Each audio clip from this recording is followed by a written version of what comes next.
Hi all, നമസ്കാരം. ഇന്ന് നമ്മളുള്ളത് എറണാകുളം ജില്ലയിലെ കടമക്കുടി എന്ന് പറയുന്ന ഒരു കൊച്ചു ദ്വീപിലാണ്. ഇതെൻ്റെ വീടിനടുത്തുള്ളൊരു സ്ഥലമാണ്. വളരെ മനോഹരമായിട്ടുള്ള സ്ഥലമാണ്. അപ്പോൾ ഇവിടുത്തെ കൊച്ചു കൊച്ചു വിശേഷങ്ങളാണ് ഇന്നത്തെ നമ്മുടെ വീഡിയോയിൽ. പിന്നെ ഒരു കാര്യം കൂടി, നമ്മളുടെ വീഡിയോസും റീൽസും എല്ലാം നിങ്ങൾ എല്ലാവരും കാണുന്നുണ്ട്. അതിൽ വളരെയധികം സന്തോഷം. അതിൻ്റെ കൂടെ ചാനൽ സബ്സ്ക്രൈബ് ചെയ്ത് ഞങ്ങളെ സപ്പോർട്ട് ചെയ്യാൻ കൂടി വേണം.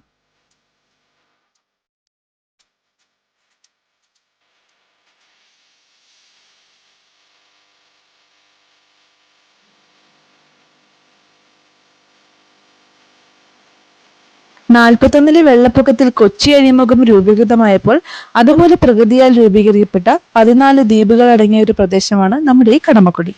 ഇതിൽ പ്രധാനമായ വലിയ കടമക്കുടിയിലെ പ്രഭാത കാഴ്ചകളാണ് നമ്മളിപ്പോൾ കാണുന്നത്. ഇവിടുത്തെ ഉദയാസ്തമയ കാഴ്ചകൾ വളരെ മനോഹരമാണ്. ഇത് കാണാനാണ് കൂടുതലായിട്ടും ആളുകൾ ഇവിടെ എത്തുന്നത്.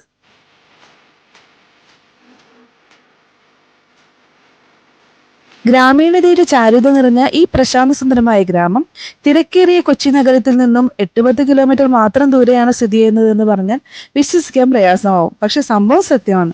അതുകൊണ്ട് കൊച്ചിക്കാരുടെ ഒരു സ്ഥിരം വീക്കെൻഡ് ഹാങ് ഔട്ട് പ്ലേസ് ആയി കടമക്കുടി തന്റെ സ്ഥാനം ഉറപ്പിച്ചു കഴിഞ്ഞു.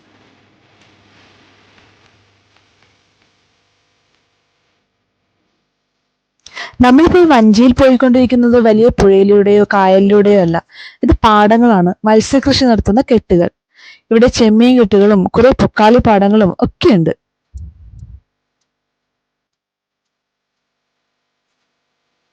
ഇവിടുത്തെ മറ്റൊരു പ്രത്യേകത പലതരത്തിലുള്ള പക്ഷികളുടെ സാന്നിധ്യമാണ്. ദേശാടന പക്ഷികളുടെ പറുദീസയാണ് ഇവിടം. അസ്തമയ സമയത്താണ് ഇത്തരം കാഴ്ചകൾ കൂടുതലായിട്ട് കാണാൻ സാധിക്കുക.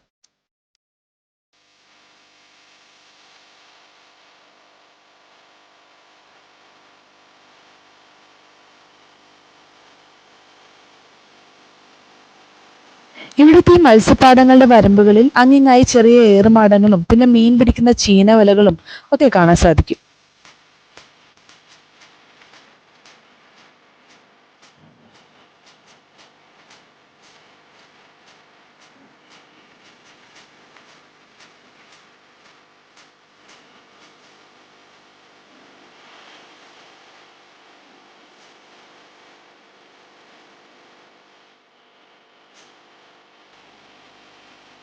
വലിയ കടമക്കുടിയുടെ ഒരു ലാൻഡ്മാർക്കാണ് ഈ ഓപ്പൺ ജിം. കടമക്കുടി ദ്വീപിന്റെ പ്രധാന വ്യൂ പോയിന്റായ വലിയ കടമക്കുടിയിലെത്താൻ പലരും ഗൂഗിൾ മാപ്പിൽ ഡെസ്റ്റിനേഷൻ ഇടുന്നതും ഈ ഓപ്പൺ ജിം തന്നെ.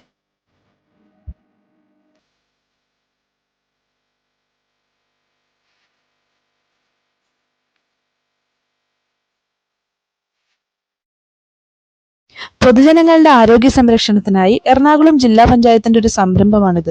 മോർണിംഗ് വാക്കിനായി എത്തുന്നവർക്ക് ചെറുതായ ഒരു വർക്കൗട്ട് ഒക്കെ ചെയ്തങ്ങ് പോവാം.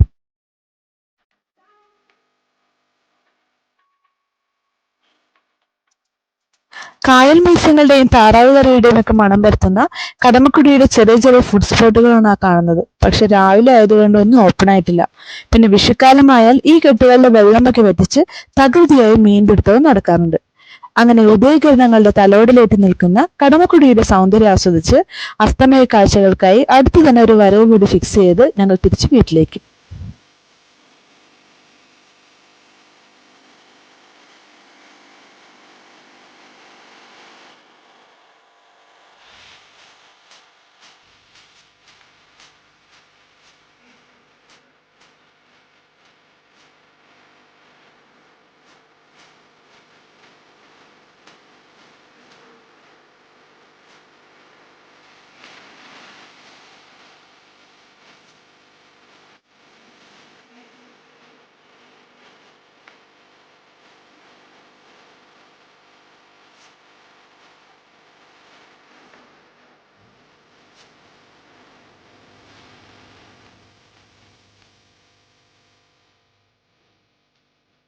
അപ്പം ഞങ്ങളുടെ ഈ ചെറിയ വീഡിയോ ഇഷ്ടമായിട്ടുണ്ടെങ്കിൽ എല്ലാവരും ലൈക്ക് ചെയ്യാനും സബ്സ്ക്രൈബ് ചെയ്യാനും മറക്കരുത്.